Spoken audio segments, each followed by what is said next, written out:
በስመ አብ ወወልድ ወመንፈስ ቅዱስ አሃዱ አምላክ አሜን። እኔ በእግዚአብሔር ፊት የምቆመው ገብርኤል ነኝ። እንድናገርህም ይህችንም የምስራች እንድሰብክልህ ተልኬ ነበር። የሉቃስ ወንጌል ምዕራፍ 1 ቁጥር 19። የተወደዳችሁ የኢትዮጵያ ኦርቶዶክስ ተዋሕዶ ቤተክርስቲያን እምነት ተከታዮች እንኳን ለታላቁ መልአክ ለሊቀ መላእክት ለቅዱስ ገብርኤል ዓመታዊ በዓል በሰላምና በጤና አደረሳችሁ። በሐዋሳ ከተማ የደብረ ምሕረት ቅዱስ ገብርኤል ገዳም ቅዱስ ገብርኤልን በዓል በዓመት 2 ጊዜ በደመቀ ሁኔታ ያከብራል፣ ይከበራል።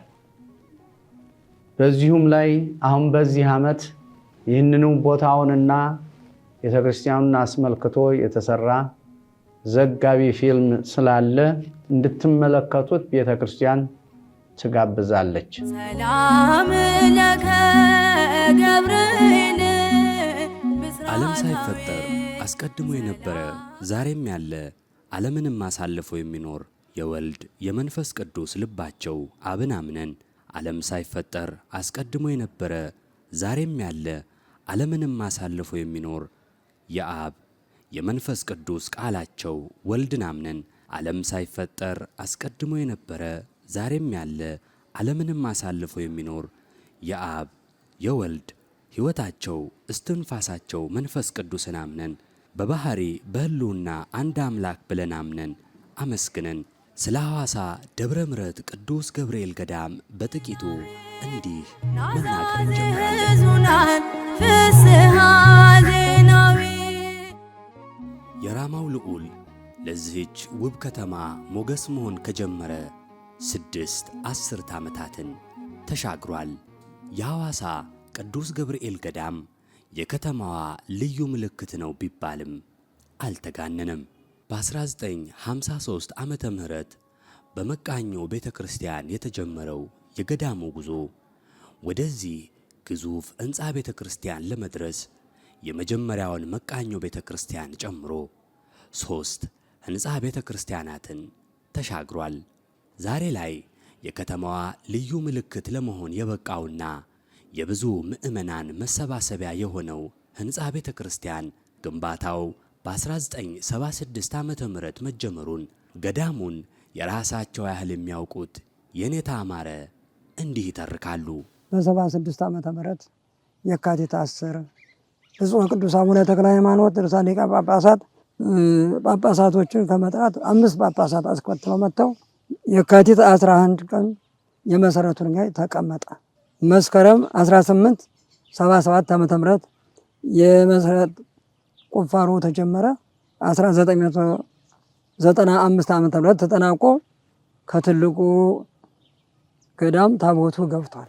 ይህ ታላቅ ሕንፃ ተሰርቶ ሲጠናቀቅ ለዓመታት በደብርነት ሲያገለግል የነበረው ይህ ታላቅ ቦታ ወደ ገዳምነት በዚህ ሕንፃ ምረቃ ቀን መሸጋገሩንና የነበረውን ሁነት በጣፈጠ አንደበታቸው የሚነግሩን መልአከ ኃይል ቆሞስ አባ ወልደ ማርያም ናቸው። ይህ ታላቅ ገዳም ወደዚህ ከደብርነት ወደ ገዳም የተቀየረ ይህ ታላቅ ሕንፃ በተመረቀለት ነው። ይህ ታላቅ ሕንፃ የተመረቀ በ1995 ዓመተ ምህረት ግንቦት 19 ነው። በዚህ ዕለት ይህ ገዳም ደግሞ ከሌሎች ገዳማት ለየት የሚያደርገው ምረቃውንም ገዳምነቱንም በመላ ሲኖዶስ ነው የተመረቀው። የተገደመውም በዚያው ዕለት ነው። ብፁዕ ወቅዱስ ፓትርያርክ ሊቃነ ጳጳሳት ዘኢትዮጵያ አቡነ ጳውሎስ ናቸው መላ ሲኖዶስን በመያዝ የመረቁትም የባረኩት የገደሙትም። ምረቃውም ገዳምነቱም በዚያ ዕለት ነው። አያይዘውም ከገዳምነት ዋዜማ ጀምሮ ቦታውን የሚያውቁት መልአከ ኃይል በብፁዕ አቡነ በርተሎሜዎስ ጊዜ ወደ ገዳምነት መቀየሩን አውስተው ስለ ገዳሙ ሥርዓትም እንዲህ ይላሉ። ብፁዕ አባታችን አቡነ በርተሎሜዎስ ከሳቸው ጀምሮ ብፁዕ አቡነ ሉቃስ መምህር ኃይለ ሥላሴ በሚባሉበት ወቅት የሀገረ ስብከቱ ስራ አስኪያጅ በነበሩበት ሰዓት እነሱን በማስተባበር በገዳምነት በአንድነት እየተዘጋጀ በህብረት መቁንኑ እየተዘጋጀ ስንጠቀም ቆይተናል። አሁንም በአንድነት ሰበካ ጉባኤው በገዳሙ ያሉትን አባቶች ዲያቆናቱንም ለትዳር ያልበቁትን በገዳሙ ውስጥ ያሉትን መርጌቶችንም ዲያቆናቱንም መነኮሳቱንም በአንድነት ሰበካ ጉባኤው በጀት መድቦ በመቁንን በአንድነት እየተጋገረ በአንድ እየተከፋፈለ በመጠቀም ይኖራሉ ገዳማት ያሉት አባቶቻችን። በሲዳማ ሀገረ ስብከት ስር የሚገኘው የሐዋሳ ደብረ ምሕረት ቅዱስ ገብርኤል ገዳም በመንፈሳዊ አገልግሎቱ ስፋት ተመስጋኝ ገዳም እንደመሆኑ የከተማው ምዕመናን መሰባሰቢያና የስስት ቦታ ነው ማለት ይቻላል። እንግዲህ ያው ቅዱስ ገብርኤል ገዳም በእውነት እጅግ በጣም በኢትዮጵያ ካሉት የኦርቶዶክስ ተዋሕዶ ቤተክርስቲያን ገዳማት ከታላላቆች ገዳማት የሚመደብ በቅርብ ጊዜ የተመሰረተ ቢሆንም ግን በአገልግሎት ዙሪያ በሚያደርጋቸው የተለያዩ ምግባረ ሰናይ ስራዎች በጣም ትልልቅ ስራዎች የሚሰሩበት ገዳም ነው። ከዚህም መካከል አንዱ የገዳሙ አገልግሎት ነው። በገዳሙ ከዓመት እስከ ዓመት ድረስ የማይታጎል የቅዳሴ አገልግሎት ይሰጣል። የሰዓታት አገልግሎት ይሰጣል። ኪዳን ከዓመት እስከ ዓመት ድረስ ይደረሳል። በአብይ ጾምና እንደዚሁም በተለያዩ አጽዋማት ደግሞ ስብሐተ ነግ አይታጎልም። በሌሎች ክብረ በዓላት በርከት ያሉ ክብረ በዓላት ማህሌት በጣም በልዩ ሁኔታ በድምቀት የሚገለገልበት ቦታ ነው። ስብከተ ወንጌል ደግሞ እንደሚታወቀው ከሌላው ሁሉ በተሻለ ከሰኞ እስከ ሰኞ ድረስ ከሳምንት እስከ ሳምንት ባሉ ቀናት እዚህ ያሉ ሰባክያነ ወንጌል በሙሉ ለእያንዳንዱ ቀናት ስያሜ ሰጥተው ትምህርተ ወንጌልን ለምዕመናኑ የሚሰጡበት ገዳም ነው። በሰንበት ትምህርት ቤት ዙሪያም ከ1000 በላይ የሰንበት ትምህርት ቤቶች ወጣቶች እዚያ ሃይማኖታዊ ትምህርቶችን የተለያዩ ከነገረ ድነት ጀምሮ እስከ ነገረ ቅዱሳን ያለውን በሙሉ ኮርሶችን በመውሰድ የሚማሩበትና አገልግሎት የሚሰጥበት ትልቅ ቦታ ነው ቅዱስ ገብርኤል ገዳም። ቤተ ክርስቲያን የክርስቶስ እንደራሴ በመሆኗ ልጆቿን ወደ እግዚአብሔር መንግሥት መምራትና ስብሐተ እግዚአብሔርን ማድረስ ዋነኛ ተግባሯ መሆኑ የታመነ ነው። ለአገልግሎቱ ዝማኔና ቅልጥፍና ሲባል ግን በርካታ የልማት ሥራዎች የመሰራታቸው አስፈላጊነት የሚያጠያይቅ አይደለም። ለዚህም ነው ገዳሙ አያሌ የልማት ሥራዎችን እያከናወነ የሚገኘው። ገዳሙ ያው በርካታ የልማት ሥራዎች ተሰርተዋልም እየተሰሩም ይገኛሉ። ከኔ በፊት የነበረ ያው ታላቅ የሆነ የገበያ ማዕከል የሆነ በቀድሞ አስተዳዳሪዎች ርብርብ የተሰራ G+4 ህንፃ የገበያ ማዕከል አለው ገዳሙ። ከዚያ ባሻገር ከነሰሪ ጀምሮ እስከ ከኤሌመንተሪ እስከ 12ኛ ሃይስኩል ትምህርት ቤት ከፍቶ እንደዚሁ ልጆችን በጥሩ ሁኔታ ዘመኑ በሚፈቅደው መልኩ ጥራት ባለው ሁኔታ መምህራንን መድቦ ያስተምራል። ለዚህም ለሚያስተምራቸው ተማሪዎች ደግሞ እንደዚሁ ደረጃውን የጠበቀ G+4 ህንፃ ባለ 4 ወለል ህንፃ ገንብቶ ይህንንም የልማት ስራ ሰርቷል። ደብረ ምሕረት ቅዱስ ገብርኤል ገዳም ትምህርት ቤት ያው እንደሚታወቀው በ2005 ዓ.ም 346 ተማሪዎችን እንደዚሁም 35 የሚጠጉ መምህራንና ሰራተኞችን ይዞ የተመሰረተ ነው።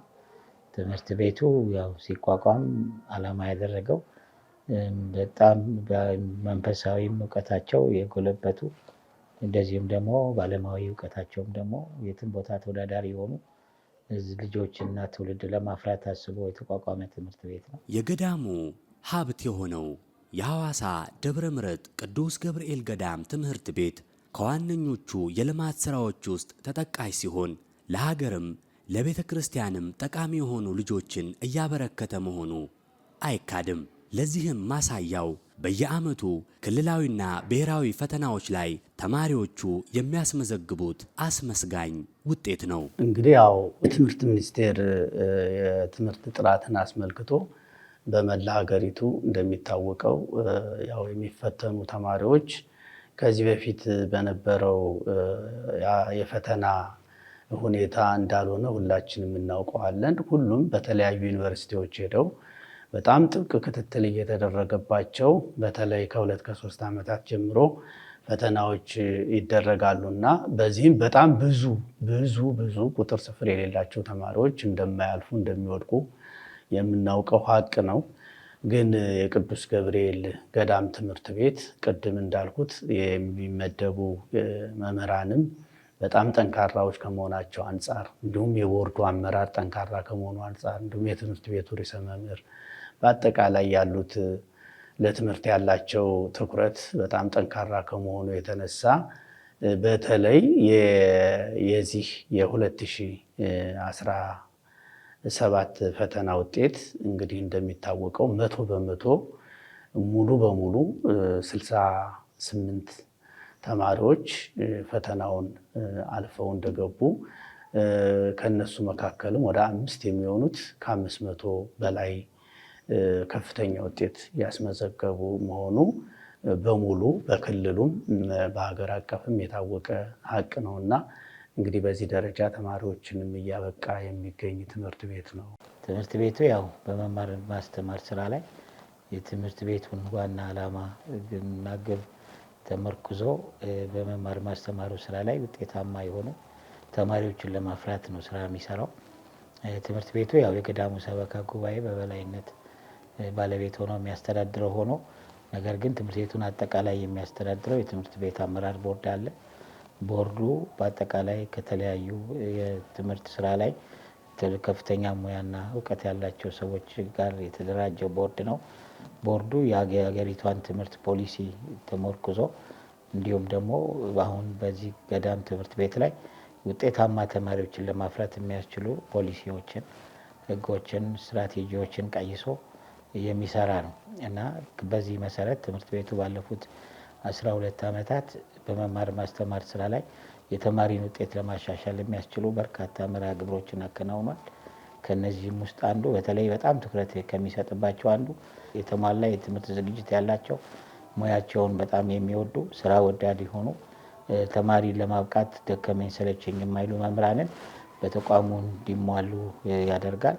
ከዛ ባለፈ ደግሞ በተጓዳኝ ከመማር ማስተማሩ ስራ ውጪ በተጓዳኝ የተማሪዎችን ክህሎትና ዝንባሌ የሚያሻሽሉ የተማሪዎችን ፍላጎትን ተመርኩዞ ተሰጧቸውን ተጠቅመው ውጤታማ የሚሆኑበትን መርሃ ግብሮችን ያዘጋጃል። እነዛም ለመማር ማስተማሩ ስራ አጋዥ በተጓዳኝ አጓዥ ናቸው።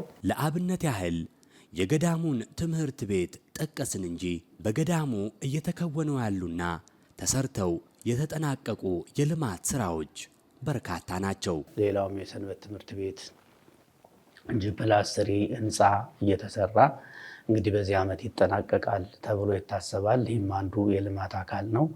ሌላው አጠቃላይ የግቢው ግሪን ኤሪያ ነው። የግቢው ግሪን ኤሪያ በልዩ መልክ በእውነት በሌሎች ቦታ የማይገኝ ሁልጊዜ የሚስብና ማራኪ የሆነ ምዕመናን ለጸሎት ለድካም የሚያርፉበት ትልቅ የሆነ ሰፊ የሆነ ግሪን ኤሪያ በገዳሙ ውስጥ ተሰርቶ ይገኛል።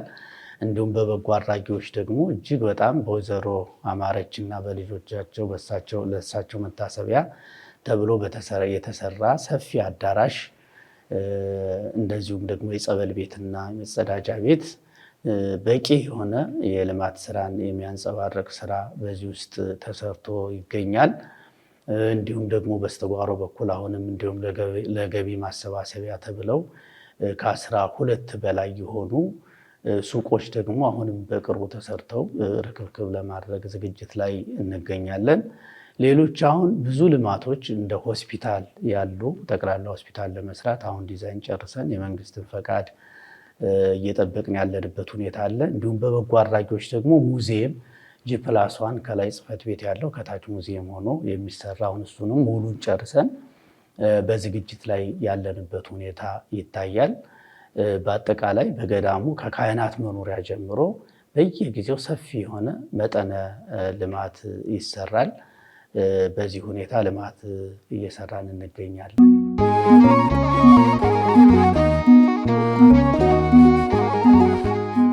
ተተኪ አገልጋይን ከመተካት አንጻርም በገዳሙ የሚሰራው ስራ እጅግ በጣም የተጠናከረ ነው። የአብነት ትምህርት ላይ ጠንካራ የሆነ ስራ እየተሰራ ነው የሚገኘው። ከቁጥር ጀምሮ በአጠቃላይ የቤተ ክርስቲያኒቱን ትምህርቶች ተተኪ አገልጋይን ከማፍራት አንጻር የአብነት ትምህርት የሚሰጥበት ገዳም ነው። ይህ ገዳም እንግዲህ ከዚህም ጋር ተያይዞ የመጽሐፍት ትርጓሜ እንደውም በቅርቡ ከ10 ያላነሱ ደቀ መዛሙርት ለ5 ዓመታት የአዲስ ኪዳን ትርጓሜ ተምረው ተመርቀዋል። እንግዲህ የመጽሐፍትም ትርጓሜ ትምህርት የሚሰጥበት ታላቅ ገዳም ነው። እንግዲህ በየዘርፉ የጉባኤ መምህራን ያሉበት ገዳም በመሆኑ የአብነት ትምህርት ላይም ትኩረት ተሰጥቶ ስራዎች እየተሰሩ ይገኛሉ። እንግዲህ በአጠቃላይ መንፈሳዊ አገልግሎቱ እጅግ በጣም የተጠናከረ ነው። ገዳማዊ ሕይወቱም እንግዲህ አበው መነኮሳት በመነኮሳት ነው አገልግሎት የሚሰጠው። ዲያቆናት ጥቁር ራስ የሆኑ ዲያቆናት ካገቡ በኋላ ቅዳሴ አይቀድሱም። መነኮሳት ብቻ ናቸው የሚቀድሱት ማለት ነው። እንግዲህ ከመንፈሳዊ አገልግሎቱ ባለፈ በርካታ የልማት ስራዎች በገዳሙ ላይ ይከናወናሉ። በጣም በሚገርም ሁኔታ እንግዲህ የደብሩ ወይም የገዳሙ አስተዳዳሪ መላከ ፀሐይ መምህር ቆሞስ አባ ኪዳነ ማርያም እንግዲህ በሳቸው በሚሰጡት በሳል አመራር ሰጭነት በሰበካ ጉባኤውም ጠንካራ አመራር ሰጭነት በአጠቃላይ የገዳሙ ማህበረሰብ፣ የገዳሙ የአስተዳደር ሰራተኞች፣ የገዳሙ ካህናት ሁሉም በሚያደርገው ርብርብ እንግዲህ የልማት ስራው በተጠናከረ ሁኔታ እየተሰጠ ነው የሚገኘው። የግቢው ውበት ስራም ይሄም አንድ የልማት ስራ ነው። በጣም ደስ በሚል ሁኔታ ግቢው በፊት እንደዚህ አልነበረም። ውበቱ ለመቀመጥ ጸሎት ለማድረግ የማይመች ሁኔታ ነበረ። አሁን ግቢው እጅግ የሚማርክ አረንጓዴ የሆነ መንፈስን የሚያድስ ሆኖ ለስብከተ ወንጌል አገልግሎት ጸሎት ለማድረግ እንዲሁም ደግሞ ሰው በተለያየ በዓለም ባለው ድካም ደክሞ ሲመጣ እዚህ መንፈሱም እርፍ እንዲል የሚያደርግ ግቢው እጅግ በጣም በሚያምር ሁኔታ ተሰርቷል። እንዲሁም በበጎ አድራጊ ምእመናን በወይዘሮ አማረች የሴንትራል ሆቴል ባለቤት ለሳቸው መታሰቢያነት በልጆቻቸው የተገነባ ከ1000 ሰው በላይ የሚይዝ ዘመናዊ አዳራሽ፣ ጸበል ቤት እንዲሁም መጸዳጃ ቤት አለ። የገዳሙ አስተዳዳሪ ወይም አበምኔት መኖሪያ ቪላ ቤት አለ። እሱም እጅግ በጣም የሚያምር ደረጃውን የጠበቀ ገዳሙን በሚመጥን ሁኔታ ተሰርቷል። እሱም አንዱ የልማት ስራ ውጤት ነው። ከዚህ ከመብራት ጋር ተያይዞ የፓወር መቆራረጥ ነበረ። እንግዲህ በርካታ የልማት ስራዎች ሲሰሩ ፓወር እጅግ በጣም መሰረታዊ ነገር ነው። መብራት ከሌለ ስራ መስራት አይቻልም።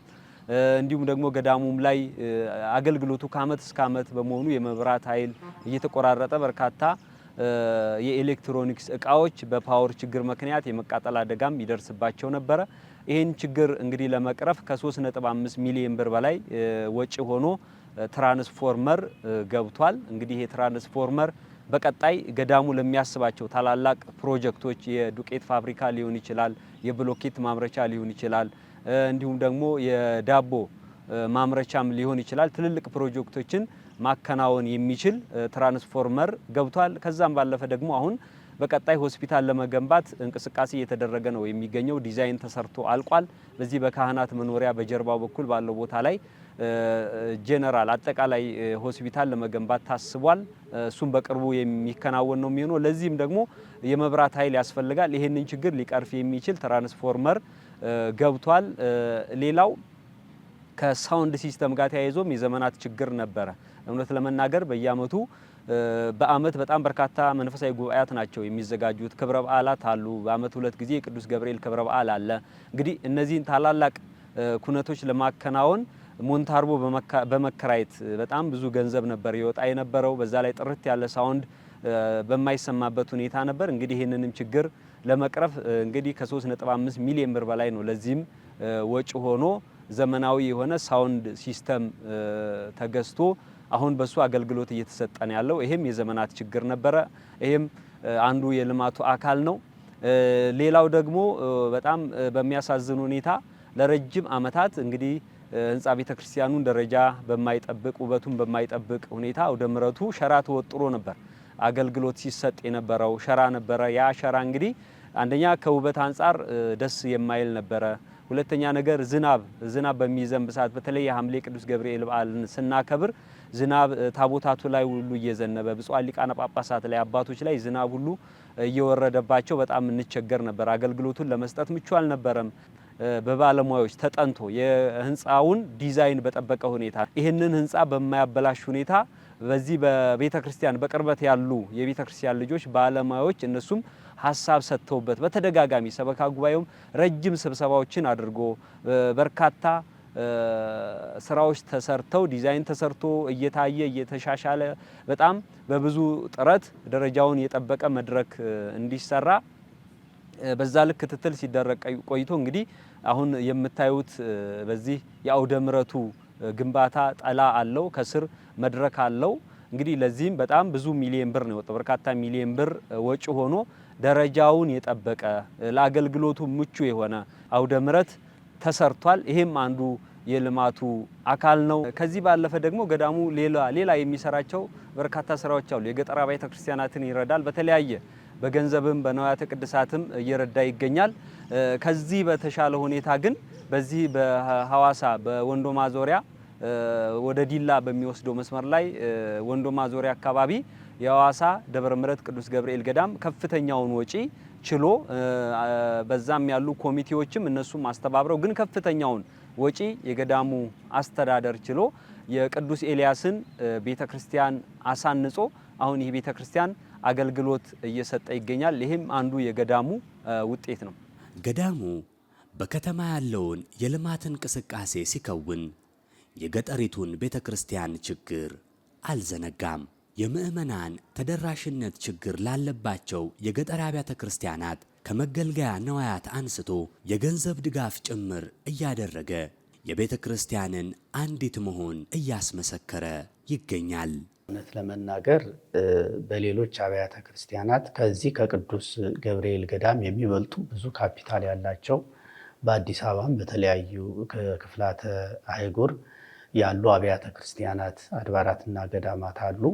እንግዲህ እኔ በማውቀው ሀቅ ግን አሁን ባለው ነባራዊ ሁኔታ የደብረ ምሕረት ቅዱስ ገብርኤል ገዳም እኔ ከመጣሁ ጀምሮም ከዚያም በፊትም እንደሰማሁት እንደማየውም በየዓመቱ በጀት ሲይዝ ለገጠር አብያተ ክርስቲያናት በጀት አብሮ ነው ዓመታዊ በጀት የሚደለድለው። ለነዚያ አጋጣሚ ችግር ሲደርስባቸው እንደዚሁም ለሚመረቁ ህንፃ አብያተ ክርስቲያናት ቃጠሎ ለሚደርስባቸው አብያተ ክርስቲያናት በጣም ደካማ ለሆኑ አብያተ ክርስቲያናት ለነዚህ ድጎማ ያደርጋል በየጊዜው። በገንዘብ ብቻም አይደለም፣ በማቴሪያል፣ በአልባሳት፣ በጧፍ፣ በምንጣፍ፣ በመጋረጃ፣ በጥላ፣ በሻማ፣ በተለያዩ ነገሮች ሁሉ በዘቢብ ሳይቀር በየጊዜው ለነዚህ አብያተ ክርስቲያናት ድጋፍ የሚያደርግ ታላቅ ገዳም ነው። ከዚያም ባሻገር በቋንቋ ለሚማሩ ለአካባቢው የቋንቋ ተማሪዎችም እንደዚሁ በጀት መድቦ ከ200 በየዓመቱ እስከ 200 ሺህ የሚደርስ ገንዘብ ድጎማ ያደርጋል። እንዲሁም ለአብነት መምህራን አሁንም ደግሞ ድጎማ በማድረግ ላይ ይገኛል። በአጠቃላይ ሀገረ ስብከቱ ለሚያሰራቸው ስራዎች በሙሉ ሀገረ ስብከትን ጨምሮ ትልቅ ድጎማ እያደረገ የሚገኝ ብዙ ያልተነገረለት ያልተዘመረለት ታላቅ ገዳምና አራያ የሚሆን ገዳም እንደሆነ አውቃለሁ። በሐዋሳ ደብረ ምሕረት ቅዱስ ገብርኤል ገዳም በስፋት ሲከወን የኖረውና አሁንም እየቀጠለ የሚገኘው ጉዳይ ስብከተ ወንጌልን ማዳረስ ነው። የቤተ ክርስቲያን ዋነኛ ዓላማ የሆነው ወንጌልን ለዓለም የማዳረስ አገልግሎት ለ65 ዓመታት ያህል በገዳሙ ሲከናወን የቆየና ከጊዜ ወደ ጊዜ እየተሻሻለ መጥቶ ዛሬ ላይ በዚህ መልክ ወንጌል እየተሰበከ መሆኑን መረዳት ይቻላል። የሐዋሳ ደብረ ምሕረት ቅዱስ ገብርኤል ገዳም ስብከተ ወንጌል የ65 ዓመታት ልምድ ያለው ታላቅ ስብከተ ወንጌል ነው። ይህ ስብከተ ወንጌል የሚሰራዎች በርካታ ስራዎች አሉት። ክፍሉ እንደ ክፍል በቂ አባላት ያሉት ክፍል ነው።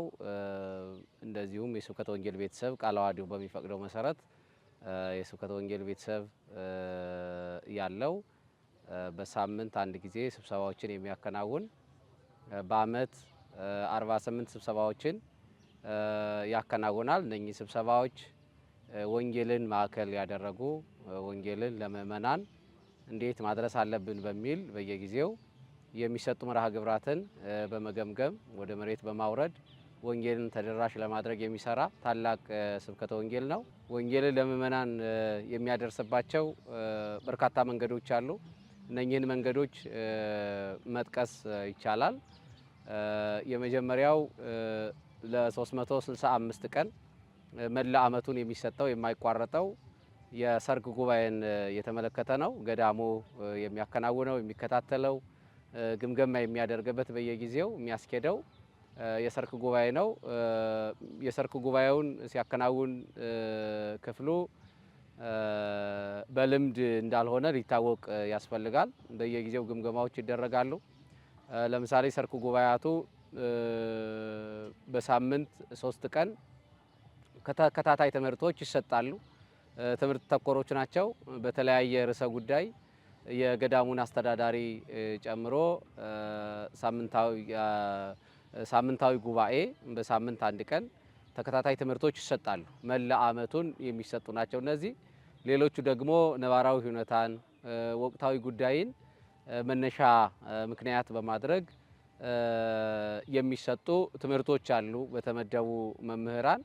ይህንንም በየሳምንቱ በሚደረገው ስብሰባ ስብከተ ወንጌሉ ግምገማ ያደርጋል። እርማት ማስተካከያ እያደረገ ለሕዝቡ በሚመጥን ለሕዝቡ በሚገባውና በሚገባው መንገድ ሰርክ ጉባኤውን በዚህ መልኩ ያከናውናል። ከዚህ ቀጥሎ በሁለተኛ ደረጃ ስብከተ ወንጌሉ የሚያከናውነው ወርሃዊ ጉባኤያትን ነው የሚያከናውነው። እንግዲህ ወርሃዊ ጉባኤያት አሉ፣ ወደ 3 የሚደርሱ ወርሃዊ ጉባኤያት አሉ። እነኚህን ጉባኤያትም ከአዲስ አበባ መምህራን በመጥራት እንዲሁ በዙሪያው የሚገኙ መምህራንን በመጋበዝ እጅግ በጣም ጸጋው የበዛላቸው ዘማሪያን መምህራን በመጋበዝ ወርሃዊ ጉባኤያትንም እንደዚሁ ያከናውናል። ሌላውና ሶስተኛው ዓመታዊ ጉባኤያትን ነው የሚያከናውነው። እንግዲህ ዓመታዊ ጉባኤያት ስንል ከነኚህ ከሁለቱ በዓላት ነው የምንጀምረው። ከሐምሌ ገብርኤል እና ከታህሳስ ገብርኤል ጀምሮ ሌሎችም በርከት ያሉ ዓመታዊ ጉባኤያት ይከናወናሉ። በዓመት 2 ጊዜ በድምቀት የሚከበረው የሊቀ መልአኩ የቅዱስ ገብርኤል በዓለ ንግሥ በወረሃ ታኅሳስና በወረሃ ሐምሌ በልዩ ድምቀት በዚህ ታላቅ ቦታ ይከበራል። በዓለ ንግሡን ለመታደም ቅዱስ አምላካቸው ልዑል እግዚአብሔርን ለማመስገንና መልአኩንም ከአምላኩ ያማልዳቸው ዘንድ ሊማጸኑ ወደ ከተማዋ በርካታ ምዕመናን ይተማሉ። ከዋዜማው አንስቶ በድምቀት ለሚከበረው ለዚህ በዓል ሊቃውንት ልዩ ጌጥና የአንበሳውን ድርሻ የሚወስዱ ናቸው። በዚህ ገዳም ለረጅም ዓመታት ያገለገሉትና የማህሌቱ ውበት የሆኑት ሊቀ ጠበብት የኔታ ቀለመ ወርቅ እንዲህ ይላሉ። ታኅሳስ 19 እና ሐምሌ 19 በዚህ በገዳሙ ሰፊ አገልግሎት 24 ሰዓት አገልግሎት ነው የሚፈጸም። አሁን ለዘንድሮም ዋዜማው ቅዳሜ በ3 ሰዓት ይደወላል እስከ 11 ሰዓት የዋዜማው አገልግሎት ይከናወናል ማለት ነው። በውስጡ ያው ግናይ ባለ የተለየ አገልግሎት አለ። እነሱ በዘንድሮ በዋዜማው ስርዓተ ግናይ ለመፈጸም ተዘጋጅተናል። እሱን እንፈጽማለን። ከ3 ተኩል ከ4 ሰዓት ጀምሮ እስከ 10 ተኩል እንደ ጊዜው ሁኔታ ይፈጸማል። የምሽቱ ደግሞ የሌሊቱ በ1 ሰዓት ተደውሎ ከምሽቱ እስከ 10 ተኩል እስከ 11 ሰዓት እስከ ኪዳን ሰዓት ስርዓተ ማህሌቱ ይከናወናል ማለት ነው። ሊቀ ጠበብት አያይዘውም ከሥርዓተ ቤተ ክርስቲያን ያፈነገጡ የከበሮ አመታትን በተመለከተና በገዳሙ ስላለው የቤተ ክርስቲያንን ክብርና ሞገስ ያስጠበቀ የማህሌት አገልግሎት ሲናገሩ እንዲህ ይላሉ። አሁን ዘመኑ ያመጣው ከበሮ አመታት እንደዚህ የሚዞሩት ነገር አሁን ይህን አናስተናግድም። በገዳሙ የተለየ ስርዓት አለ። ሻሽ ያልጠመጠመ ሰው ከበሮ መምታት ማስረገጥም አይችልም።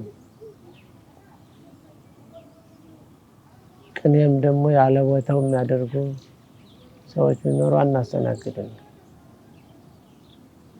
በቅዱስ ሲኖዶሱም በታላላቆች አባቶች የሚተላለፈው መልእክት 100% በዚህ ቦታ ተግባራዊ ይሆናል። ያለ ሉንታ፣ ያለ ፍርሃት፣ ያለ ሰቀቀን ስርዓተ ቤተክርስቲያን እናስጠብቃለን። ህገወጥ እንቅስቃሴ፣ የከበሮ አመታት ይህንን አናስተናግድም። እዚህ ጋር አንድ ወሳኝ ጉዳይ እናመላክት።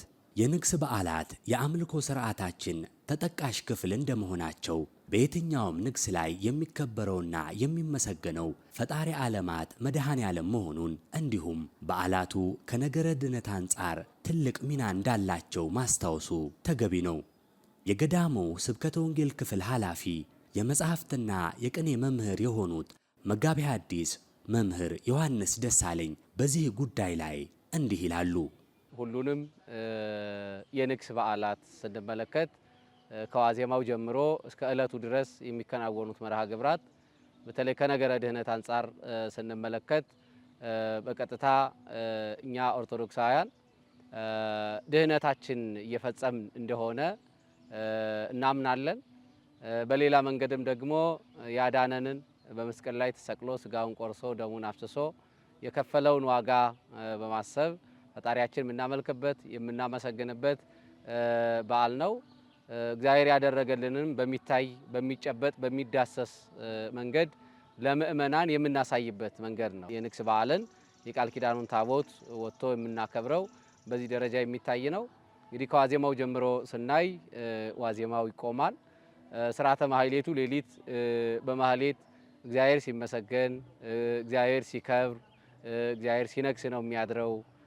በዚህ ታላቅ ገዳም ታኅሳስ 19 18ን ጨምሮ ከዋዜማው ጀምሮ ማለት ነው ሙሉ ሌሊቱ በማህሌት እግዚአብሔር ይመሰገናል።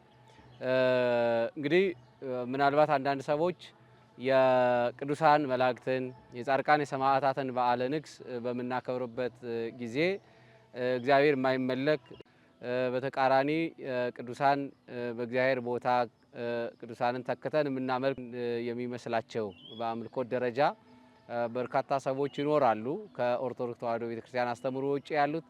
ነገር ግን ገና ማህሌቱ ሀ ብሎ ሲጀምር ሊቃውንቱ ማህሌቱን ሲጀምሩ ስቡ ወውዱስ ዘሳረረ ሰማይና ምድርን የፈጠረ እግዚአብሔር የተመሰገነ ይሁን ብለው እግዚአብሔርን በማመስገን ማህሌታቸውን ይጀምራሉ። የማህሌቱ መነሻም መድረሻም ፍጻሜም እግዚአብሔር የሚመለክበት እግዚአብሔር የሚመሰገንበት ነው። በማህሌቱ ላይ እንግዲህ ሁላችሁም እንደምታውቁት ከበሮ አለ፣ ጸናጽሉ አለ፣ መቋሚያው አለ እና ይሄ መቋሚያ፣ ይሄ ጸናጽል፣ ይሄ ከበሮ በማህሌት አገልግሎት የሚሰጥ ነው። የሚሰብከው ግን ክርስቶስን የክርስቶስን ሕማሙን፣ ሞቱን፣ መከራውን የሚያሳይ ነው። ማህሌቱም አጠቃላይ ስርዓተ ማህሌቱ መጽሐፍ ቅዱስ ላይ የሚገኝ መጽሐፍ ቅዱሳዊ ነው። ምናልባት ልዩነቱ በዜማ መባሉ ሊሆን ይችላል። በያሬዳዊ ዜማ ሲባል ምልክቶች አሉ። እነዚህ ምልክቶች ክርስቶስ ከጸሎተ ሐሙስ ምሽት 3 ሰዓት ጀምሮ ለ18 ሰዓታት የተቀበለውን መከራ ሕማሙን፣ ሞቱን ገልጠው የሚያሳዩ ናቸው። ከበሮው ከጠፍሩ ጀምሮ የክርስቶስን መከራ ነው የሚሰብከው። በመቋሚያው ዝማሜ ሊቃውንቱ ያከናውናሉ። ማህሌታውያን ያሬዳውያን ሊቃውንት ይሄ የሚያሳየው የክርስቶስን መከራ መቀበል ነው። በዘንግ መተውታል፣ ተገርፏል፣ ጸናጽሉ ከፍ ዝቅ ይላል እና ይሄ የሚያሳየው ክርስቶስ መስቀል ተሸክሞ 14 ምዕራፍ የሚባለው በተለይ ቦታው ድረስ ሄደው ቦታውን ያዩ ኢየሩሳሌም ማለት ነው በደንብ ይሄን ሀሳብ ይረዱታል።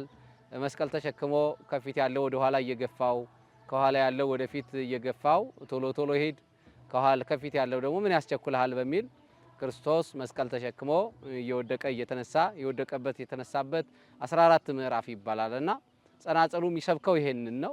ሙሉ ሌሊት ጸናጽል ከሊቃውንቱ እጅ አይለይም፣ ለአገልግሎት ይውላል። መቋሚያውም ከበሮውም የከበሮው ጠፍርም የሚሰብከው ራሱ ክርስቶስን ንዋያተ ቅድሳቱ ሳይቀሩ በዛ በአገልግሎት ላይ ካህናቱ ማዕጠንተ ወርቁን ይዘው መስቀሉን ይዘው ማዕጠንቱን ያከናውናሉ። እግዚአብሔር ሁለትም ሶስትም ሆናችሁ ብትሰባሰቡ በመካከላችሁ እገኛለሁ ያለ አምላክ በዚህ በስርዓተ ማህሌቱ ላይ ተገኝቶ ምእመናኑን ይባርካል፣ ካህናቱን ይባርካል፣ ብርታቱን ጥንካሬውን ይሰጣልና ሲነጋም ደግሞ ቅዳሴው ይቀደሳል፣ ይታወቃል። ቅዳሴው በአካል ክርስቶስ ራሱ የሚገኝበት ከጸሎቶች ሁሉ የበለጠ የጸሎት ዘውድ ነው ስርዓተ ቅዳሴው። ያው ስርዓተ ቅዳሴው እንዳለቀ የቃል ኪዳኑ ታቦት ይወጣል፣ በዓለ ንግሱ ይከበራል። በዚህ በበዓለ ንግሱ የሚመለከው እግዚአብሔር ነው። አምላካችን እግዚአብሔር እናመልካለን፣ ያደረገልንን እንመሰክራለን። ደግሞም ታላቁን መልአክ ቅዱስ ገብርኤልን ሌሎቹንም ቅዱሳን በዓለ ንግሳቸውን ስናከብር እናከብራቸዋለን፣ ግን አናመልካቸውም። እግዚአብሔር ይመለካል በበዓለ ንግሱ በስርዓተ ማዕሌቱ፣ ቅዱሳን ደግሞ ይከበራሉ እና የኛ እምነታችን ይሄ ነው። እናታችን ቅድስት ድንግል ማርያምን ጨምሮ እናቱን እናከብራለን፣ ልጇን ደግሞ እናመልካለን። ይህ ነው አገልግሎታችን። በዚህ መልኩ ተጀምሮ በዚህ መልኩ የሚጠናቀቅ ነው።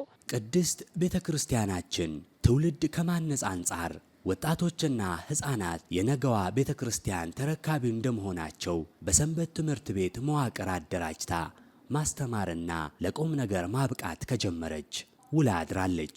ገዳሙም የእናት ቤተ ክርስቲያንን አደራ ለመወጣት የሰንበት ትምህርት ቤት ወጣቶች ላይ ፍሬያማ ውጤት ማስመዝገብ ከጀመረ እነሆ 5 ዓመታትን ተሻግሯል። የሐዋሳ ደብረ ምሕረት ቅዱስ ገብርኤል ገዳም መርሐ ድኅነት ሰንበት ትምህርት ቤት በርካታ ዓመታትን ያስቆጠረ አንጋፋ ልምድ ያለው ሰንበት ትምህርት ቤት ነው። 58 ዓመታትን ያስቆጠረ ሰንበት ትምህርት ቤት ነው። በተለይ ደግሞ ከተመሰረተበት ጊዜ ጀምሮ እስካሁን ድረስ በርካታ አገልግሎቶችን ሲሰጥ ቆይቷል። አሁን ባለበት ሁኔታ ሰንበት ትምህርት ቤቱ 10 ዋና ዋና ክፍላትንና 32 ንዑሳን ክፍላትን አዋቅሮ መንፈሳዊ አገልግሎት እየሰጠ ነው የሚገኘው። እነዚህን አገልግሎቶች ደግሞ በ4 ዋና ዋና መርሃ ግብራት ከፍሎ ነው እየሰጠ የሚገኘው። የመጀመሪያው የህፃናትና አዳጊ መርሃ ግብር ነው። ህፃናትን የምናስተምርበት ትምህርት ሃይማኖትን እንዲያውቁ ቤተክርስቲያናቸውን እንዲያውቁ የምናደርግበት ነው። ሁለተኛው ወጣቶችን ነው። ወጣቶች ደግሞ በሁለት ተከፍለው ይማራሉ። የመንግስት ሃይስኩሎችን ለብቻ፣ የግል ሃይስኩሎችን ለብቻ ወጣቱ የሚማርበት መርሃ ግብር አለ። ሶስተኛው መርሃ ግብራችን ደግሞ ከዚህ ውጪ ያሉትን ደግሞ ሰራተኛ የሆኑ በመንግስትም በግልም የሚንቀሳቀሱ ሰራተኞች የሆኑትን የምናስተምርበት ቀዳማይ፣ ካላይ፣ ሳልሳይና አራባይ በሚል እሁድ ሰንበት ትምህርት ቤቱ ያስተምራል። ከዛ ውጪ ደግሞ የመስማት የተሳናቸው ወይም ደግሞ በምልክት ቋንቋ ለወንድሞቻችንና ለእህቶቻችን ትምህርት ሃይማኖትን እንዲማሩ የሚደረግበት መርሃ ግብር አለ። ከዛም ባሻገር ደግሞ ሌሎች መርሃ ግብራት፣ ወራዊ መርሃ ግብራት አሉ። እንደዚሁም ደግሞ ስልጠናዎች የሚሰጥበት በርካታ መርሃ ግብራትን አቅፎ ሰንበት ትምህርት ቤቱ ላይ ያሉ የሚገኙ ወጣቶችን አባላቱን በትምህርት ሃይማኖት እንዲያውቁ በቤተ ክርስቲያን ትምህርት ተኮትኩተው እንዲያድጉና ነገ ለቤተ ክርስቲያንም ለሀገር ጠቃሚ እንዲሆኑ የሚያደርገው ሰንበት ትምህርት ቤት ነው። ከዛም ባሻገር ደግሞ እነዚህን ሁሉ የሰንበት ትምህርት ቤት ወጣቶችን አዋቂዎችን ስናስተምር ከ2500 በላይ ነው አባላቱ አጠቃላይ ሰንበት ትምህርት ቤቱ ላይ የሚሳተፈው። ይህንን ደግሞ የምናስተምርበት በርካታ ክፍላት ያስፈልጉናል። በርካታ የአገልግሎት መዋቅራትን መዘርጋት ያስፈልጋልና ከነዚህም መካከል ሰንበት ትምህርት ቤቱ የራሱን G+3 ህንፃ በገዳሙ ሰበካ ወይ በገዳሙ አስተዳደር እገዛና አሰሪነት G+3 ህንፃ ገንብቶ የሚያስተምርበትን ህንፃ እየገነባ ነው የሚገኘው። እንደዚሁም ደግሞ ሰንበት ትምህርት ቤቱ የራሱ የሆነ ሚዲያ ክፍል አለው፣ መራይ ሚዲያ የሚል። ይህንን የምናደርገው ለምንድነው? በሰንበት ትምህርት ቤቱ በቴሌግራም፣ በፌስቡክ እንደዚሁም ደግሞ በዩቲዩብ የሚያስተላልፋቸው ትምህርት ሃይማኖቶች አሉ። ተደራሽ ለማድረግ ሰንበት ትምህርት ቤቱ ላይ ላይመጡ የሚችሉ ነገር ግን ሰንበት ትምህርት ቤቱ እያስተላለፈ ያለውን ትምህርት ሃይማኖት፣ ትምህርቱን፣ ሌሎችንም ጉዳዮች መከታተል የሚችልባቸው አማራጮችን መፍጠር ስለሚገባ ያንን ሰንበት ትምህርት ቤቱ ያደርጋል ማለት ነው። በአጠቃላይ ሰንበት ትምህርት ቤቱ እነዚህንና በርካታ ጉዳዮች እንደዚሁም ደግሞ በተለይ የመዝሙር መሳሪያዎችን እንዲሰለጥኑ ከማድረግ አንጻር የበገና የመሰንቆ ትምህርቶች ይሰጣሉ። በሰንበት ትምህርት ቤቱ በርካታ አገልግሎቶች ናቸው እየተሰጡ የሚገኙት እና አጠቃላይ የመርሐ ድኅነት ሰንበት ትምህርት ቤት እነዚህን ሁሉ አገልግሎቶች ጠቅለል አድርጎ በ10 ክፍላትና በ32 ንዑሳን ክፍላት አዋቅሮ አገልግሎቱን እየሰጠ የሚገኝ አንጋፋ ሰንበት ትምህርት ቤት ነው ለማለት እወዳለሁ። በየዓመቱ በድምቀት የሚከበረው የታኅሳስና የሐምሌ ገብርኤል በዓለ ንግሶች ከሰው ፍሰትና ከከተማዋ የቱሪዝም እድገት አንጻር ትልቅ ሚና ማምጣቱን የገዳሙ ጸሐፊ የሆኑት መልአከ ብርሃን ዲያቆን ውብሸት ይልማ እንዲህ ያስረዳሉ።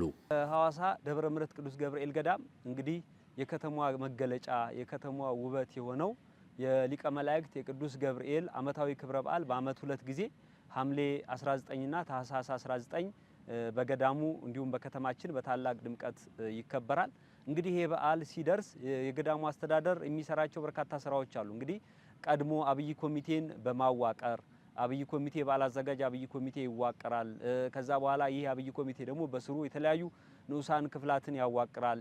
የገዳሙ አስተዳደር ከገዳሙ አስተዳደር ሰራተኞች ከገዳሙ ካህናት አገልጋይ ካህናት ልዩ ልዩ ሰራተኞች እንዲሁም ከሰንበት ትምህርት ቤት ከስብከተ ወንጌል በአጠቃላይ ከልማት ክፍል እንዲሁም ከትምህርት ቤቱ ጋር በመሆን በአጠቃላይ በገዳሙ ስር ካሉ ንዑሳን ክፍላት ጋር በመቀናጀት እንዲሁም ከማህበራት እንዲሁም በቅርብ ለቤተክርስቲያን ቅርብ ከሆኑ ምእመናንን ጭምር ጋር ከከተማው አጠቃላይ ማህበረሰብ ጋር በመቀናጀት ይህንን በዓል ለማክበር ዝግጅት ይደረጋል።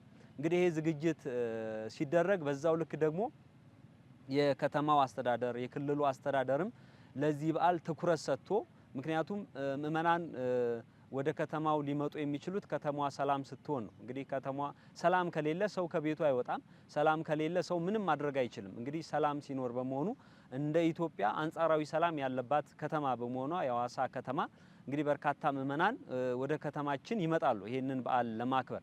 ከዛ ግን በዋናነት ምእመናን ቁጥራቸው ሊጨምር የቻለው የበዓሉ ድባብ ሊጨምር የቻለው እንግዲህ ቅዱስ ገብርኤል ሊቀ መላእክት ቅዱስ ገብርኤል በርካታ ገቢረ ተአምራትን ከእግዚአብሔር በተሰጠው ጸጋ እግዚአብሔር በሰጠው ጸጋ መሰረት በርካታ ተአምራትን ይፈጽማል። እንግዲህ እነዚህ እሱ የሚፈጽማቸው ተአምራትም እንግዲህ አንዱ ተአምር ሲሰራለት ሊቀ መላእክት ቅዱስ ገብርኤል ተአምር ሲያደርግለት አንዱ ለአንዱ እየነገረ የምእመናን ቁጥር ከአመት ወደ አመት ጨምሯል። በጣም በሚገርም ሁኔታ የምእመናን ፍሰት በጣም እጅግ በጣም እያደገ ከአመት ወደ አመት ቁጥሩ እየጨመረ ድባቡ እየጨመረ መጥቷል። በርካታ ምእመናን ናቸው አሁን የበዓሉ ታዳሚ የሆኑ ያሉት። የእምነቱ ተከታይ የሆኑትም የእምነቱ ተከታይ ያልሆኑትም በዚህ በዓል ላይ ይታደማሉ። እንግዲህ እንደ ኢትዮጵያ ከቁልቢ ቀጥሎ በሐዋሳ ቅዱስ ገብርኤል ገዳም የሚከበረው የሊቀ መላእክት የቅዱስ ገብርኤል ዓመታዊ ክብረ በዓል ሁለተኛው ነው ማለት ይችላል። ከቁልቢ ቀጥሎ ሁለተኛው ሆኗል። ምእመናኑ ቁጥራቸው እየጨመረ የበዓሉ ድባብ እየጨመረ እያደገ መጥቷል። እንግዲህ ይሄ ሲሆን በዋናነት እውነት ለመናገር ምእመናን ወደ ከተማዋ ሲመጡ በዋናነት ተጠቃሚዋ ከተማዋ ናት። ምክንያቱም ለከተማዋም ለክልሉም በዓሉ አንድ የቱሪስት መስህብ ሆኗል። ለዛም ነው እንግዲህ የመንግስት አካላት ወይም የከተማው የክልሉ አስተዳደሮች የክልሉ አመራሮች ለዚህ በዓል ልዩ ትኩረት ሰጥተው እየሰሩ ያሉት በዓሉ ራሱን ችሎ አንድ የቱሪስት መስህብ እየሆነ ስለመጣ ነው። በርካታ ምእመናን ወደ ከተማዋ ሲመጡ እንግዲህ ከተማዋ ላይ ያለውን የኢኮኖሚ እንቅስቃሴ እጅግ በጣም የሚያሳድጉበት የኢኮኖሚው እንቅስቃሴ ለውጥ የሚያመጣበት በጣም በተለያየ ሁኔታ በትራንስፖርት ሊሆን ይችላል። በጣም የተቀዛቀዘው የከተማ የንግድ እንቅስቃሴ የሚነቃቃው የሚንሰራራው ህይወት የሚያገኘው የቅዱስ ገብርኤል በዓል ሲመጣ ነው። ስለዚህ ይህ በዓል የምእመናን ፍሰት የምእመናን ቁጥር ድባቡ እየጨመረ ከመምጣቱም አንጻር የከተማዋም ሰላም በጣም ሰላማዊ በመሆኗ መንገዱም ደግሞ ከአዲስ አበባ አንጻር ሲታይ በጣም ቅርብ ሆኗል። አሁን ይሄ ሃይዌይ የተባለው ፈጣን መንገድ ከተሰራም በኋላ ምእመናን ከ2 ሰዓት ተኩል ባልበለጠ ሁኔታ ከአዲስ አበባ ተነስተው ሐዋሳ መግባት ይችላሉ እና ከተማዋ አሁን መንገዱም ቅርብ ነው። ከተማዋም ፍጹም ሰላም ናት። ከተማዋም እጅግ በጣም የምታምር የምትማርክ ከመሆኗም የተነሳ በርካታ ምእመናን እየመጡ ይገኛሉ። ያው 3-4 አይነት ምክንያቶች አሉ። አንደኛው ቅድም እኔ እንዳልኩት አንደኛው ያው የታቦቱ ፈጥኖ ስለት ሰሚነቱ የሰዎችን በውስጥ የሚነግሩትን ጸሎታቸውን ልመናቸውን ፈጥኖ የሚሰማ ታቦት ስለሆነ ነው። ቅዱስ ገብርኤል ደጁ መጥተው እዚሁ ሐዋሳ ደብረ ምሕረት ቅዱስ ገብርኤል ገዳም መጥተው ጸበል የተጠመቁ ስለታቸውን የተናገሩ ሰዎች ስለታቸው ስለሚፈጸምላቸው ስለታቸው ቶሎ ስለሚደርስላቸው ከበሽታቸውና ከልዩ ልዩ ደዌና መከራቸው ስለሚገላገሉ ቅዱስ ገብርኤል ስለሚረዳቸው በዚህ ምክንያት ምርጫ ያደርጉታል። አንዱ ይሄ ነው። ቅዱስ ገብርኤል ስለሚረዳቸው በዋናነት ማለት ነው። ያው እንግዲህ ብዙ ቦታዎች ቅዱስ ገብርኤል አንድ ነው፣ የትኛውም ቦታ ላይ ጸሎት ይሰማል። ግን አንዳንድ ጊዜ አንዳንድ የበረከት ቦታ የሆኑ በተለይ ደግሞ እንደው እግዚአብሔር ድንቅ ስራ የሚሰራባቸው ቦታዎች አሉ። ለምሳሌ ብዙ ወንዞች ቢኖሩም ጌታችን ኢየሱስ ክርስቶስ ዮርዳኖስ ነው የተጠመቀ፣ ወንዝ ጠፍቶ አይደለም። ልክ እንደዚያ ሁሉ ከነዚህ መካከል አሁን በኢትዮጵያ ካሉት በተለይ ቁልቢ ገብርኤል፣ ሐዋሳ ቅዱስ ገብርኤል እና ሌሎችም ብዙ ቦታዎች እንደዚህ ስለት የሚደርስበት ቦታ አለ እና ከዚያ መካከል አንዱ ቅዱስ ገብርኤል ስለሆነ ስለታቸው ስለሚፈጸምላቸው፣ ጸሎታቸው ስለሚሰማላቸው በዚህ ምክንያት በዋናነት የሚመጡበት አንዱ ይሄ ነው። ሁለተኛው ደግሞ የከተማዋ ጸጥታ እና ሰላም መረጋጋት ምክንያት አንድ ምክንያት ነው። ደግሞ እሱ አሁን ባለው ነባራዊ ሁኔታ በአንዳንድ ቦታዎች ብዙ ችግሮች አሉ። በመንገድ ላይ ወደ ቤተክርስቲያን ሲሄዱ ብዙ ሰዎች አንዳንድ ችግር ይደርስባቸዋል። ከዚህ አንጻር እስካሁን ድረስ ወደ ሐዋሳ ቅዱስ ገብርኤል ገዳም የሚመጡ ምዕመናን ምንም አይነት ችግር ገጥሟቸው አያውቅም። እንደው በመኪናም ይሁን በሌላም ይሁን እንደው ቅዱስ ገብርኤል እየጠበቃቸው እንዲሁም ደግሞ እዚህ የከተማው ያለው የክልሉ መንግስት ለሰላም ያለው ዝግጅት በጣም ከፍተኛ ስለሆነ ሰላምና ጸጥታው የተረጋጋ ከመሆኑም አንጻር ሰዎች በዚህ ምክንያት ይመጣሉ። ሶስተኛው ደግሞ ካቴድራሉ ራሱ የገዳሙ ቤተክርስቲያን ህንፃ ስራ በራሱ ማራኪ ነው። የግቢ ውበትና የቤተክርስቲያኑ አሰራር ፍጹም በቃ የተለየ ታይቶ የማይጠገብ ከመሆኑ አንጻር አይደለም አማኞች ያላመኑ ቱሪስቶች እንኳን መጥተው የሚጎበኙት ቦታ ስለሆነ ከዚህም አንጻር ምርጫቸው አድርገው የሚመጡ አሉ። ሌላው ያው ሰው እንግዲህ ሲመጣ የከተማውንም ሰላም ይዞ ደግሞ በከተማውም ያለው ውበት፣ ጽዳቱ፣ ንጽህናው ምኑ ከመኝታም ከምንም አንጻር እሱም ጭምር ስለሚማርከው በእነዚህ ምክንያት ምርጫ ያደርገዋል ማለት ነው። በዋናነት ግን ጸሎትና ስለት ሰሚ በመሆኑ ወደዚህ ምርጫ ያደርጋል ለመምጣት። ከብዙ በጥቂቱ ስለ ሐዋሳ ደብረ ምሕረት ቅዱስ ገብርኤል ገዳም ያሰናዳነው ዘጋቢ ፊልም ይህን ይመስል ነበር። የበጎነት ሁሉ ምንጭ የፍቅርና የምሕረት አባት የሆነው ልዑል አምላካችን ቅዱስ እግዚአብሔር ከጅማሮ እስከ ፍጻሜ ስላልተለየን ምስጋና ይድረሰው። በስተመጨረሻም በገዳሙ አስተዳዳሪ በመላከ ፀሐይ መምህር ቆሞስ አባ ኪዳነ ማርያም አንዱ ዓለም ውብና በሳል አገላለጽ ስለ መልአኩና ስለ ምክንያተ በዓሉ የተላለፈውን አጭር መልእክት በማስደመጥ እንሰነባበት። ያው ቅዱስ ገብርኤል ሁላችንም እንደምናውቀው ከሰባቱ ሊቃነ መላእክት አንዱና ዋናው መልአክ ነው።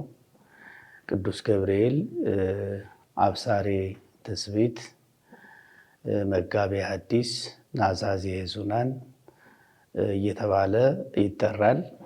ቅዱስ ገብርኤል እንግዲህ በመጀመሪያ በዓለመ መላእክት የመጀመሪያ ሳጥናኤል የሚባለው የመላእክት አለቃ ሆኖ ተሹሞ የነበረው መልአክ አነ ፈጣሪሆሙ ለእሉ ፍጡራን፣ እነዚህን መላእክት የፈጠርኳቸው እኔ ነኝ ብሎ በአምላኩ ላይ ባመፀና በዋሸ ጊዜ ከነዚያ ሁሉ ቅዱሳን መላእክት ቅዱስ ገብርኤል ለመላእክቱ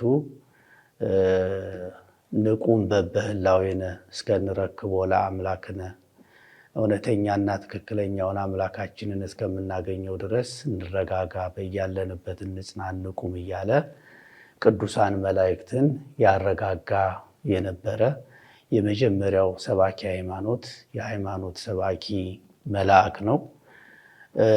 ቅዱስ ገብርኤል እንግዲህ ባለው ማዕረግ ከቅዱስ ሚካኤል ጋራ የሚመሳሰል ሆኖ ቅዱስ ሚካኤል እና ቅዱስ ገብርኤል ታላላቁ ሊቃነ መላእክት ከሚባሉት መላእክት ናቸው።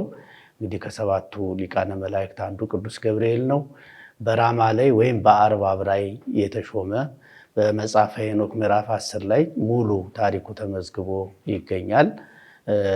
የተሾመ ታላቅ መልአክ ነው እና ይህ መልአክ አሁን በምናከብረው በታኅሳስ 19 ያለው የሚከበርበት የበዓሉ ምክንያት ምንድን ነው ለሚለው ያው በቤተ ክርስቲያናችን ታሪክ ለረጅም ጊዜ የሚታወቅ ታሪክ ነው። በትንቢተ ዳንኤል ምዕራፍ 3 ላይ ሙሉ ታሪኩ ተመዝግቦ የምናገኘው ይሆናል።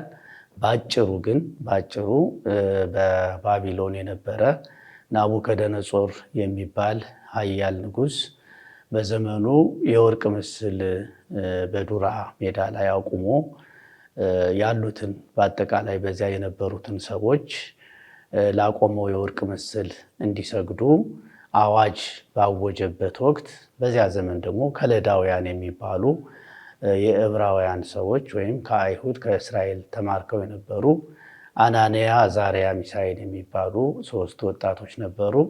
በሱ ቤት ላይ ደግሞ ሹመት የተሰጣቸው ባለሟልነትን ያገኙ ናቸው። እነዚህ ሰዎች በሱ ስያሜ ደግሞ ሲድራቅ፣ ሚሳቅ፣ አብደናጎ ተብለው በናቡከደነጾር ስማቸው የተቀየረላቸው ወጣቶች ነበሩ እና ሁሉም ሰው በወቅቱ ንጉሱ ላቆመው የወርቅ ምስል በሚሰግድበትና እልል እያለ ለንጉሱ የወርቅ ምስል በሚያመሰግንበትና ለንጉሱ ትእዛዝ በሚገዛበት ጊዜ እነዚህ 3 ደቂቅ የሚባሉ አናንያ፣ አዛርያ፣ ሚሳኤል የሚባሉ 3ቱ ልጆች ለንጉሱ ላቆመው የወርቅ ምስል ፈጽመው መስገድ እንደማይችሉ ለንጉሱ በመንገራቸው ንጉሱም በዚህ ተናዶ በእቶን እሳት 40 ክንድ ያህል የእሳቱ ነበልባል እንዲነድ በማድረግ በዚያም እነዚህ ልጆች አስረው እንዲጥሏቸው ያደረገበት ሁኔታ ነበረ። በዚህ ሰዓት እንግዲህ ታላቁ መልአክ ቅዱስ ገብርኤል ከእግዚአብሔር ተልኮ መጥቶ እነዚህን ነፍሳት ወይም እነዚህን 3 ደቂቅን ከእቶኑ እሳት ፍጹም የፀጉራቸውን አንዷን እንኳን ዘለላ ሳይነካ እንዲሁም የልብሳቸውን አንዷን ዝሃ እንኳን ሳይነካ እሳቱ ሳያገኛቸው የታደጋቸውና ፈጥኖ ደራሽ የሆነ መልአክ ነው። በዚህ ምክንያት ነው በዓሉን የምናከብረው። ወስብሐት ለእግዚአብሔር።